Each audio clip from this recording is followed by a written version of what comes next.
Bonjour mes Westiti, j'espère que vous allez bien. Moi ça va super méga giga bien, je suis trop contente de vous retrouver aujourd'hui. Est-ce que je vous dis ça? Alors déjà, j'espère que vous allez bien en ce 13 octobre. Voilà. Est-ce que je vous le dis ou pas? Allez, je vous le dis, je suis sympa. Enfin, je sais pas si c'est vraiment sympa, mais bon, du coup, voilà. Aujourd'hui, j'ai tourné un maximum de vidéos, j'ai monté un maximum de vidéos. Vous voyez, même mon cerveau bug. Il est 20h23, nous sommes le 8 septembre. Je l'ai déjà dit dans plein de vidéos qu'on est le 8 septembre. J'ai tourné une vidéo qui arrive le 29 décembre, celle qui est arrivée le 10 octobre. La dernière vidéo, là. Et ben, je l'ai tournée aujourd'hui. Mais j'avais un t-shirt noir qui était un peu ouvert comme ça. Et je me suis dit, si t'as tout le temps le même t-shirt, les gens ils vont se dire, mais elle se lave pas ou c'est quoi le délire? Alors oui, je me lave et du coup je me suis dit, change de t-shirt. Parce qu'en fait c'est juste que c'est la même journée, c'est pour ça que j'ai plusieurs fois le même t-shirt. Et vous me voyez en t-shirt en octobre, vous vous dites, il y a un problème, c'est normal que vous vous disiez ça. Tout simplement qu'on est le 8 septembre et que chez moi il fait une chaleur d'enfer. Donc voilà, on s'était arrêté à pas la mienne, puisqu'on se retrouve pour un nouvel épisode de l'histoire de mes chansons. Voilà. Je suis assez contente de faire ces épisodes-là. Je vous avoue, j'ai mes élastiques parce que je les ai pas mis depuis trop longtemps. Donc mon orthodontiste, j'ai rendez-vous jeudi, je crois. Il va me tuer. Donc je les mets dès que je peux maintenant. Là, je les ai pas mis tout à l'heure, je les ai complètement zappés, mais là, je mets. Donc là, chanson suivante. Donc à chaque fois, je fais 5 chansons. Hein.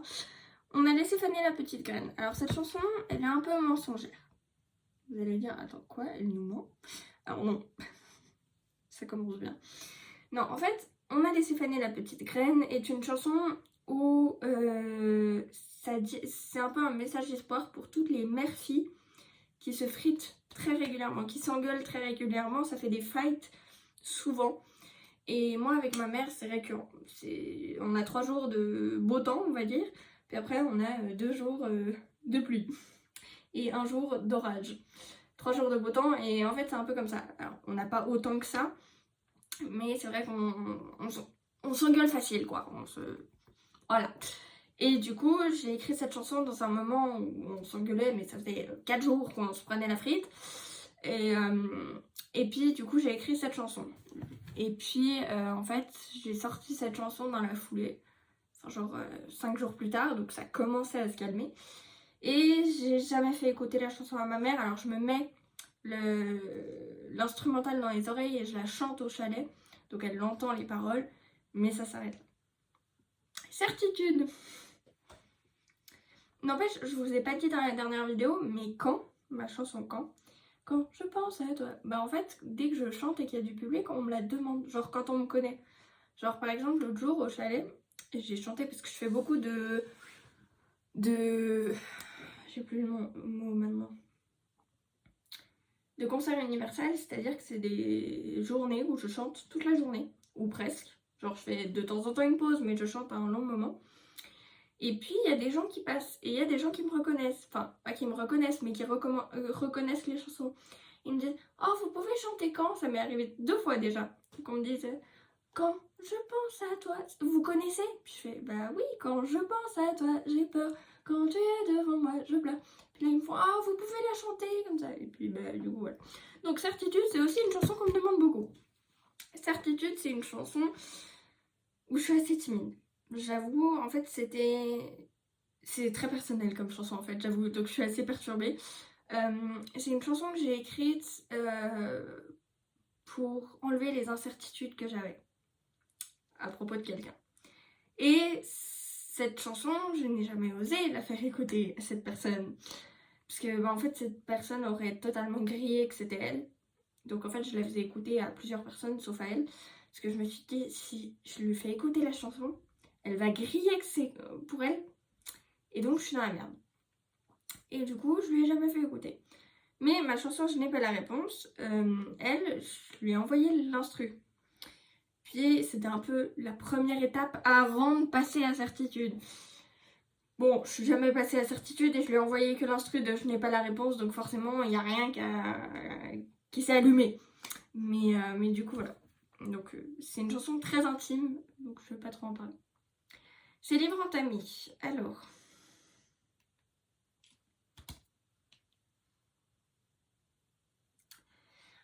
j'ai vécu une histoire d'amour avec quelqu'un et ma rupture a été très compliquée.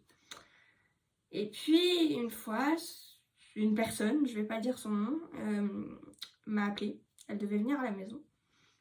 Et beaucoup de gens connaissent cette histoire maintenant parce que j'en ai beaucoup parlé au voyage d'études, notamment parce que la personne en question était avec moi. Puis elle avait accepté que j'en parle et puis du coup voilà. Puis on l'a chanté au milieu de Palerme, donc les gens ont dit tu peux nous expliquer juste 2 secondes qu'on comprenne.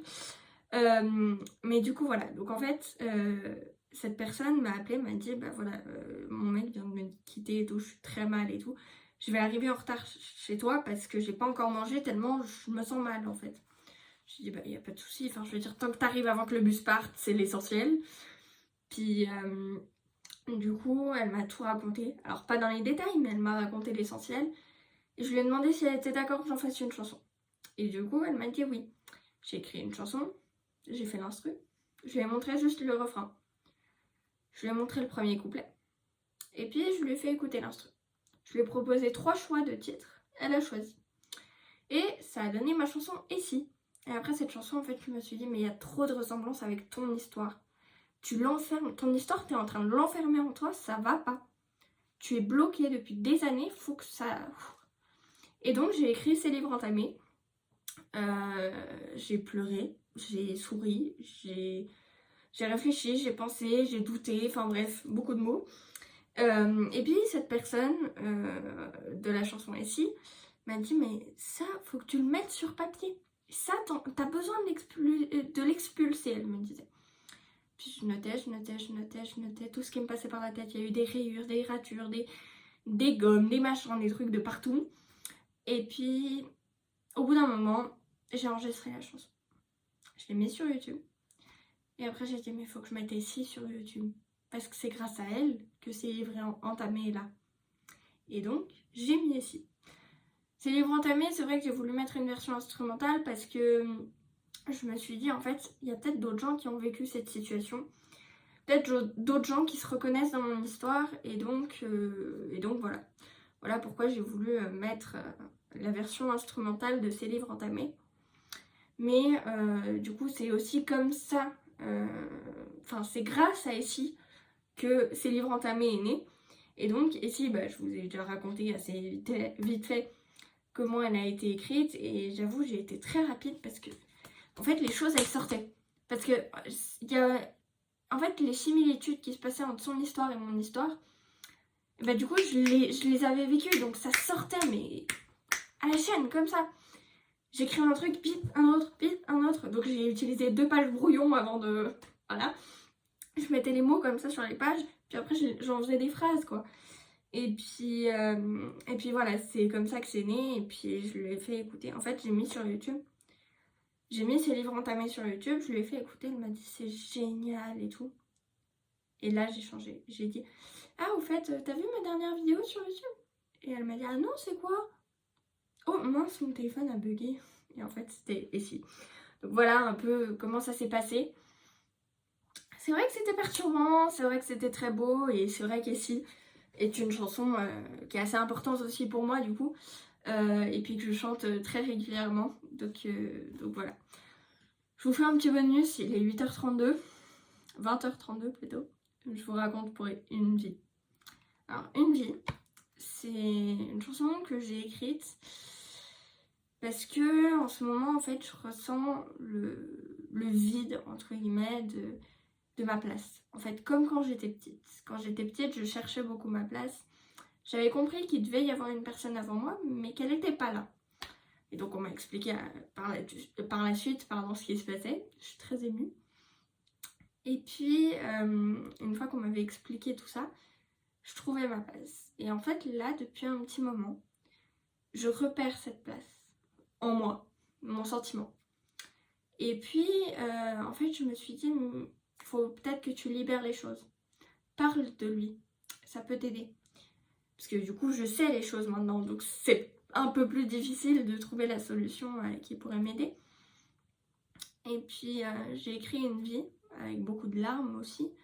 Parce que là, en fait, cette chanson, pardon. Je parle, mais Pardon.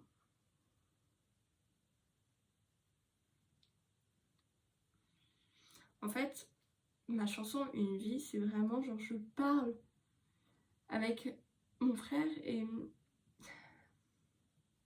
vous pouvez dire tout ce que vous voulez. Ah mais tu l'as pas connu, ah mais il est mort avant ta naissance, tout ce que vous voulez. Pour moi, c'est mon frère en fait. C'est voilà. Je peux ne pas l'avoir connu, c'est quand même mon frère.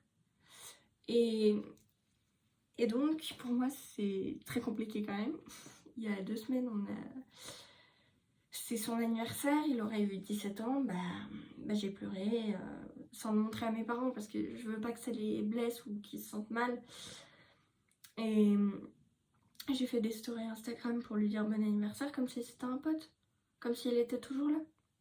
Et alors, j'ai mis tu aurais eu 17 ans au lieu de tu as, mais sinon la story est la même quoi, enfin voilà. Et du coup dans cette chanson c'était vraiment genre face à face. En fait, j'ai écrit cette chanson en regardant droit devant moi et en imaginant mon frère devant moi. Et ouais, donc c'est pour ça que c'est une chanson très difficile. On m'a déjà demandé si, quand je ferai potentiellement une tournée, si j'allais mettre cette chanson. J'ai dit non. Même si les accords, je les ai pas retenus, ça on s'en fout. C'est émotionnellement parlant, je ne me sens pas capable de faire cette chanson. Ouais, c'est très difficile. Alors, je suis en train d'écrire une chanson aussi pour lui, que je suis en train de modifier de tous les côtés parce que je regrette ce que j'ai écrit. Après, en fait, j'adorais, en fait, je regrette, en fait, machin, et voilà. Et cette chanson-là, en fait, je me dis, peut-être que tu la chanteras. Mais parce que j'ai fait une autre version sur une musique qui m'a aidée à le faire. Alors, malheureusement, je peux pas vous le partager à cause de droits d'auteur. J'ai contacté l'artiste en question et il m'a dit j'ai pas les droits sur cette chanson, donc non, je ne peux pas te les donner. Mais si j'avais les droits, évidemment, voilà. Et donc, je suis en train de totalement la modifier. Mais en privé, je chante la chanson de base sur la musique de cet artiste. Et c'est vrai qu'Une vie, c'est une chanson très particulière pour moi et très compliquée, sentimentalement parlant, niveau émotion. J'en parle très peu. J'avais fait 2 posts Instagram, voilà, quand elle est sortie, mais en mode pour dire en fait, bah voilà, j'ai fait une nouvelle chanson. S'il y en a d'autres dans ma situation, allez l'écouter. Mais au fond de moi, je me suis dit, mais pourquoi t'as fait des posts Instagram? C'est la pire idée possible. Tu as fait des posts Instagram. Ça veut dire que là, ta chanson, d'autres personnes peuvent l'écouter. Ça veut dire que d'autres personnes savent que tu as fait cette chanson, donc on va te la demander. Et j'ai regretté d'avoir fait des posts Instagram. Mais finalement, je me dis que c'était bien parce que aujourd'hui, Une vie, je sais pas combien de vues là, mais 83 vues, 83. Et aujourd'hui, c'est une chanson qui peut-être aide d'autres personnes. Et donc, ouais, c'est vrai que ça m'a fait du bien. En fait, ça m'a permis de dire, écoute, t'es partie, mais tu m'as laissé une vie. Tu leur as laissé ma vie. Tu leur as permis que je sois là. En fait, t'es partie, mais ton cœur, en fait, tu l'as mis dans mon corps. C'était un peu ça le message de Une vie. Et ouais, cette chanson, elle m'a fait énormément douter, énormément pleurer. Et j'ai voulu la faire au chalet parce que c'est le chalet de ma grand-mère. Et puis, voilà, familialement parlant, pour moi, c'était important.